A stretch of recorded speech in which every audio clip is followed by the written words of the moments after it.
पाप के कार्य तो दुनिया में सब कर रहे हैं। ऐसा कहते हैं कि 8 घंटे पुण्य के कार्य करो, 8 घंटे आजीविका करो, व्यापार आदि, और 8 घंटे अन्य चीजों में लगाना। इस प्रकार से 8 दूनी 16, 8 तिया 24 घंटे हो गए। यानी अपना टाइम का वर्गीकरण करो, ऐसे ही अपने धन का वर्गीकरण करो कि हमें कितना धन रखना है, क्योंकि धन तो अपन जोड़ते जाते तो अपन को दोष तो लगता ही है। किसी का 1 मकान है तो 1 मकान का दोष लगेगा, किसी के 3 मकान है तो अब छोटा मकान होगा तो वो झाड़ू पोछा जो भी करेगा उसका दोष उसको कम लगेगा। 1 कार होगी तो 1 कार का दोष लगेगा, ज्यादा कार होंगी जितनी चलेंगी। अपन क्या सोचते हैं कि नहीं हमें क्या करना, इसलिए महिलाओं को पुरुषों को परिग्रह प्रमाण बनाना चाहिए। हमने एक पुस्तक तैयार करी इसलिए दी थी सुबह, उतनी ही थी अपने नियम, उसमें वसीयत है अपनी, सोना इतना रखेंगे, चांदी इतना। लोग देख के ही घबरा जाते इतने सारे नियम, तो वो इस नियम नहीं है, वो परिग्रह प्रमाण है। इससे अपन बच जाते हैं, क्योंकि दोस्त तो अपन को लग ही रहे हैं। जैसे मुनि महाराज रहते हैं ना, मुनि महाराज शयन भी कर रहे हैं और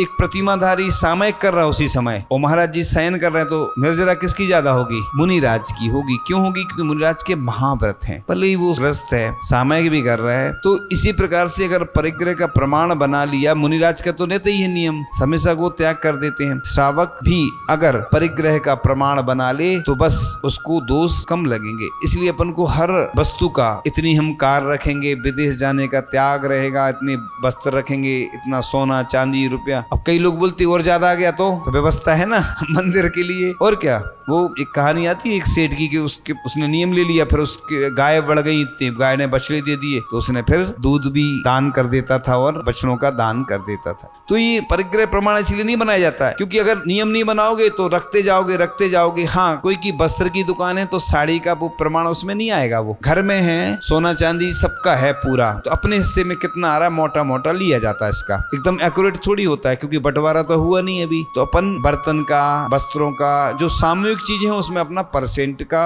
बन जाएगा कि घर का जो सोना चांदी सामूहिक है, अपने हिस्से में कितना आ रहा है उतना अपन बना सकते हैं, थोड़ा ज्यादा भी ले सकते हैं। तो इस प्रकार से अगर परिग्रह प्रमाण बनाते हैं तो हम पाप के कार्यों से बच सकते हैं।